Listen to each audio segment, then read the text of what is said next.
1 and 2. Lamar had 3 touchdowns, but it wasn't enough since Baltimore allowed almost 225 yards on the ground. Here's John Harbaugh.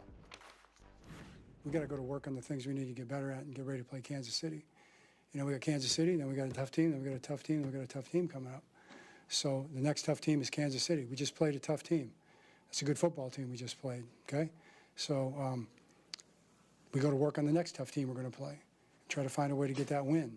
And that's what we're going to do. We're going to keep it simple, lock in on that, and go to work. Ravens in trouble, Brew? Not trouble. I mean, they still should win their division, even if they lose to the Chiefs, which we talked about. But it's about Super Bowl. It's S-Bob. S-Bob. Are they in S-Bob this trouble? Is what, I mean, obviously the defense is atrocious. And they have got to improve that. And they will, like they did last year. But they were pushed around last night, which you generally don't see with them. Now, I know they're missing some players, so hopefully that'll straighten it out. But the thing, too, is that it just always feels like it's something with the Ravens. You know, it's them with their self-inflicted wounds. It's some of their best players, Lamar with the fumble last year in the playoffs, Derrick Henry with the fumble against Buffalo, Mark Andrews dropping the pass, giving up fourth-quarter leads. Then the defense last night, defense against Buffalo too. Like, it just seems like if one area is fixed, then something else goes wrong against the elite teams. Now, they're an elite team, but I'm talking about winning the Super Bowl. I'm not talking about making the playoffs, winning the AFC North, you know, going to winning a playoff game or two. I'm talking about winning the Super Bowl, and that's why, Nick, I do like them playing the Chiefs now. And I get it. They're obviously not feeling good about themselves, but this is what the doctor ordered for them. I know I use that a lot, but it is. Like, if they can beat the Chiefs, to me, that kind of erases – you'd love to have these wins back, right? Because they're losses in your column. But that erases Buffalo. It kind of erases last night. And that would mentally kind of get them right. I agree. Now, if they lose, it's a different story, Yes. but it would be a huge win, and that's what they need right now. Yeah, they're in trouble. I don't think in trouble of making the playoffs or anything like that, but they're in trouble in the immediate time we're in right now because they're playing the Chiefs, and they just don't beat the Chiefs. I think Lamar is 1-5 against the Chiefs. So when you look at that, I know we talked about this yesterday. The AFC, people were more worried about the Chiefs against Russell Wilson and the Giants than they are right now against the Ravens. Yeah, no, that's why I'm saying they're in trouble. Yeah, like I don't care. But they gotta get over that. I'm saying, like they supposed to win the Super Bowl. They need to be able to beat the Chiefs. So this is why I'm saying they're in immediate trouble, because when you're having all those issues that you just alluded to, on top of going up against the Chiefs, and you believe that this is what the doctor ordered, maybe it is, but they already have a psychological advantage over you, and you're going in there. Derrick Henry, have we ever seen Derrick Henry throw a tantrum like that? Yeah, play the video. Like, have we ever seen that? Usually he's stoic, even if he gives it up. When you are a player of this caliber and you make a mistake, it's like all you have to say to your teammates and look them in the eyes and say, my bad, I got the next. You don't do that. And the slamming the helmet, and again, maybe this it wasn't even a slamming the helmet. Correct. It's that for me. What I was about it's the to say. like. So this is like a weird Kelsey distinction. Kelsey has looked out, to your point, out of sorts or unhinged or furious. He is the only time any of the Chiefs have looked like that was late third, early fourth quarter Super Bowl. And then they turned it around. But you know what I mean? Like that, it's like the difference between anger and like almost. But this is the Bills game hangover. This is an emotional. No, he had made a big deal out of fumbling the last 2 games. Like he really made. It's the Bills going into game. This game. He did fumble in the Browns game. So I think that's what he's like. 3 straight games. The message that this sends, I want you to watch the teammate that's in the frame when he hits the bench. Like, he's looking like, man, Derrick doing that? Like, are we really? Watch the guy in the front. Look, turn around. I don't even know who that is. Might be Mark Andrews. Yeah. Like, really? What? You can't, being that type of player, do that. I don't care. If Lamar did that, if any player. So that's the thing. So this is why this game was weird to me, That's interesting, Greg. Is that Lamar wasn't doing that. He was showing But some. Lamar was from the first possession. About the play calling. Yes, about the play calling and about they seemed out of sorts yesterday. And this is where I do think they are in trouble. Is twofold, KW. First one is this. Right or wrong, if the Chiefs lose next week, they are still going to feel like, man, we get in the tournament. No one in the AFC Wants to play. And no one in the AFC has ever beaten us. Yeah. Well, you know what I mean? Like we are the Chiefs have championship pedigree, the definition of it. And not only do the Ravens not have it, and this is why I think they're in trouble. And I get called a Lamar hater. I don't think that's fair. A Ravens skeptic, that is fair. We have no evidence that this is a championship caliber team except for weird stats. It's like, hey, DVOA says it's one of the greatest teams ever. The first team ever to score 100 points in 3 weeks and not have a winning record. We have reams of actual evidence that for some reason this uber talented team is not as good as a bunch of other teams at actually winning football games. So, like, the Bills have playoff. Now it's been regular season and this last, year. And last year they started 0-2. They had the best record in football out a lot of great teams. Correct. Well, and that's one thing I will say quickly.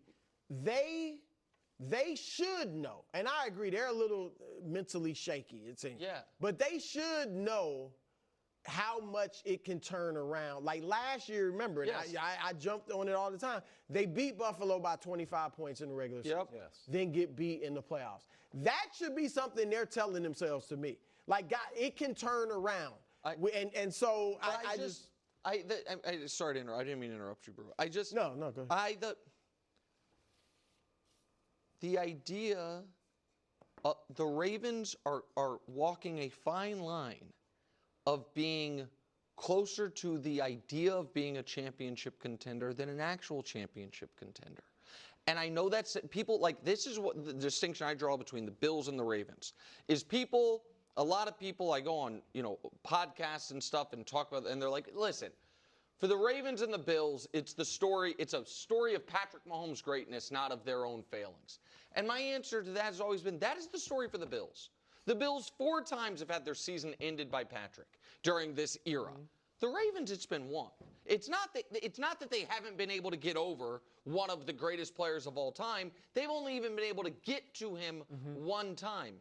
It has been other things that have stood in their way, that have prevented them from, whether it is blowing those two or the week 2 game last year, that's one of the reasons they didn't have a higher seed, or even a 2 seed to where that game in Buffalo was in Baltimore. It's things like this, and then now you add to it. Because I look at the Ravens with that as a given. Like, I think they are a little mentally shaky and they're not a great big game team. You add to it an actual football defect right now, which is an awful defense, and that's concerning. You know what I mean? Like when I've compared Lamar to Peyton, I've made the point Lamar maybe could never get over his full playoff stuff and still win a championship. Because Peyton, the year he won it, had 3 touchdowns, 7 picks in the playoffs, but he was just there enough and the defense was good enough. This sure doesn't look like a defense that's going to be like, hey, Lamar, we got you. And so I am concerned about them. First things first, Bowl, Ravens versus the Chiefs this weekend. The other big game, Micah's return to Dallas. Jerry Jones was asked if Micah is going to receive a tribute video. Here's what he said via John Machota. I don't think that's appropriate. Emmett coming back was a different story. And that's not to diminish Micah. I think Micah's got enough welcome out there. We just need to show we've got antidotes for that. Nick, you said you had a great take on that. Yeah, I just think so obviously we don't need to compare Micah's tenure with the Cowboys to Emmitt Smith. Like, you know what I mean? And I thought Troy did a great job last night mixing in there. Hey, Derrick Henry is almost at half of Emmitt Smith's career carries, which was such a bananas fact and number. I think this is Jerry Jones being wildly self-conscious and self-centered. If we know anything about Jerry Brew, he loves a show. He loves an event. He loves a spectacle, even if it potentially undercuts his team's chances of winning. Like, he wants the show. So why would he not have a show when people would kind of expect it, an event, a moment? Because he's embarrassed. Because he tried to sell a bill of goods of, we'll be better without him, it's a good move, and he was the point person at trading this player away. And seeing Micah Parsons get a standing ovation in Jerry world would be embarrassing for him. And that is why I think this is a Jerry Jones 100% decision, and I think it is about Jerry Jones protecting himself from embarrassment. That is why Mike is not getting a video. I think that's a great point, and knowing Jerry, you know, as we know him, that's probably true. But I feel like it's too soon for Micah to get the tribute video. Too soon since he's been gone. And obviously it wasn't under great terms that he left. He was only there 4 years. Like, Ezekiel Elliott got one, but he was there 7 years. So I just feel like, I mean, and it's not about rings, because obviously Zeke didn't get one. Right. But you were only there 4 years. You moved on, or, you know, we traded you. It was ugly at the end. They're going through some tough times right now and clearly miss him. So I think all those are factors. I'm kind of torn on it, but I feel like it's so soon after the trade and you're struggling the way you are that I'm kind of okay with this. Nah, he should get one, but he's not because of Jerry. It's what you said, Nick. But then I think about this doesn't happen to guys as often as we think it should. Like when guys are at a place and then they go back. I was in Green Bay for 7 years, won a Super Bowl, all the things. I didn't get a tribute video. Neither did I expect a tribute video. And so I don't even think it's Micah that would expect something like this. The response that Jerry gave, I thought that was telling. When he says it's not what he said, I don't think it's appropriate. I don't think it's appropriate. And why wouldn't it be appropriate? Because it is appropriate to do that for a caliber player such as Micah, regardless of how short or long the tenure was. When he was as impactful and as meaningful of a player and as a beloved in your fan base and as effective on the field and as far as in terms of production, it's definitely something that is appropriate. You just don't want to do it. Yeah. That's really what it is. You just don't want to do it because of, I don't know if it's embarrassment, but it's just, no, I'm not doing it for Micah. Jerry is a grudge holder. Like, let's just call it what it is. I think that's correct. Do you think do you think Micah would play better with or without a tribute video? Without. Yeah. I do too. I agree with that. I would do the tribute video as saccharine as possible. Well, yeah, like the Luka one? Yes. And that wasn't saccharine, but it really made him emotional. And he didn't have a huge game. We thought but that was that's going to the be a thing. Luka You hair tap on fire into a level game. of Like emotions that you don't really want as a player. Yes. He clearly wanted to stay in Dallas. Yes. I would like, you know what? This is going to be bad, but we're going to take it on the chin, do a nice video with the whatever pick. The Dallas Cowboys select Micah Parsons. Everyone's happy. Standing ovation. Micah's like, what am I getting emotional right now? I got to go sack the quarterback. Have the big crescendo be